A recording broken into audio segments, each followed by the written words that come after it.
नमस्कार, आप देख रहे हैं न्यूज प्लस 21। मैं हूं आपके साथ ललिता चक्रधारी। चले डालते हैं एक नजर आज की ताजा खबरों पर। छत्तीसगढ़ में रानी लक्ष्मीबाई सेल्फ डिफेंस योजना में रमन सिंह ने लगाया भ्रष्टाचार का आरोप। यूपी की 58 सीटों पर 11 बजे तक 20.3% हुआ मतदान।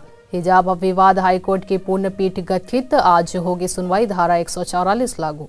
एमपी हाईकोर्ट के जज पर यौनिक पीड़न का आरोप लगाकर इस्तीफा देने वाली महिला जज को सुप्रीम कोर्ट ने दोबारा बहाल किया। 2 दिन के गोवा दौरे पर अरविंद केजरीवाल 10-11 फरवरी को कई इलाकों में करेंगे जनसभा। सुनील गावस्कर को रास नहीं आई, पंत रोहित की ओपनिंग जोड़ी का भारतीय कप्तान के फैसले पर उठाए सवाल। पीएम मोदी के इंटरव्यू पर कांग्रेस का पलटवार, सिलसिलेवार ट्वीट कर सुरजेवाल ने दिया जवाब। उपभोक्ता संरक्षण प्राधिकरण ने सेंसोडाइन नापतोल के विज्ञापन पर रोक लगाई। गंगूबाई काठियावाड़ी का पहला सॉन्ग का टीजर आउट, कल रिलीज होगा गाना। बिलासपुर में नवजात का 2 टुकड़े में मिला शव, जांच में जुटी पुलिस। ऐसे ही तमाम जानकारी से लगातार अपडेट रहने के लिए हमारे चैनल को लाइक और सब्सक्राइब करना ना भूलें। नोटिफिकेशन के लिए बेल आइकन जरूर दबाएं।